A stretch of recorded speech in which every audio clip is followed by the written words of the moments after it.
சென்னை பெரம்பூரிலிருந்து இறுதி ஊர்வலமாக எடுத்துச் செல்லப்படும் ஆம்ஸ்ட்ராங் உடல் திருவள்ளூர் மாவட்டம் பொத்தூரில் அடக்கம் செய்யப்பட உள்ளது. இதுகுறித்த கூடுதல் விவரங்களை வழங்குவதற்காக செய்தியாளர் முருகேசன் இணைந்திருக்கிறார். அவரிடம் பேசலாம். முருகேசன், அடக்கம் செய்யறதுக்காக பொத்தூர்ல என்னென்ன மாதிரியான ஏற்பாடுகள் செய்யப்பட்டிருக்கு? விவரம்.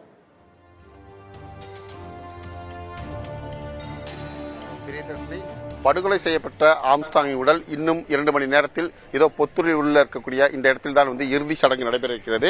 நீதிமன்ற உத்தரவு அடிப்படையில் திருவள்ளூர் மாவட்டம் பொத்தூர் அருகிலுள்ள ரோஜா நகர் பகுதியில் அவருடைய உறவினர், அதாவது ஆம்ஸ்ட்ராங்கின் உறவினர் லதா வெங்கடேசன் அவர் கொடுத்த 1 ஏக்கர் நிலத்தில் தான் இந்த இறுதி சடங்கு நடைபெறுவதற்கான பணிகள் நடைபெற்று வருகிறது. குழி தோண்டும் பணி நடைபெற்று இங்கு பௌத்த சமயத்தின் அடிப்படையில் இங்க இறுதி சடங்கு நடைபெற்று வாசனை தினம் போட்டு சந்தனப்பேரையில் அவர் உடல் இறக்கக்கூடிய வகையில் அனைத்து ஏற்பாடு செய்யப்பட்டது. இந்த பகுதியை சுற்றி காவல்துறையினர் கிட்டத்தட்ட 2000க்கும் மேற்பட்டோர் இந்த பகுதியில் சுற்றி நிறுத்தப்பட்டிருக்கிறார்கள். வெளியிலிருந்து நபர்கள் வந்தால் ஏதாவது பிரச்சனை ஏற்படக்கூடாதும் தடுப்பு காவல் போலீசார் அதிரடிப்படையினர் குறிக்கப்பட்டிருக்கிறார்கள்.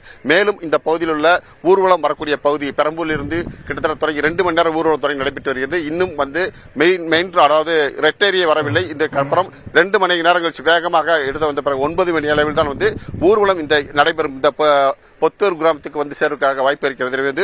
9 மணிக்கு மேல் இங்கு இறுதி செல்வதற்கான வாய்ப்புகள் நடைபெற இருக்கிறது. பிரியதர்ஷினி, களத்திலிருந்து விவரங்களை வழங்கியதற்கு நன்றி முருகேசன்.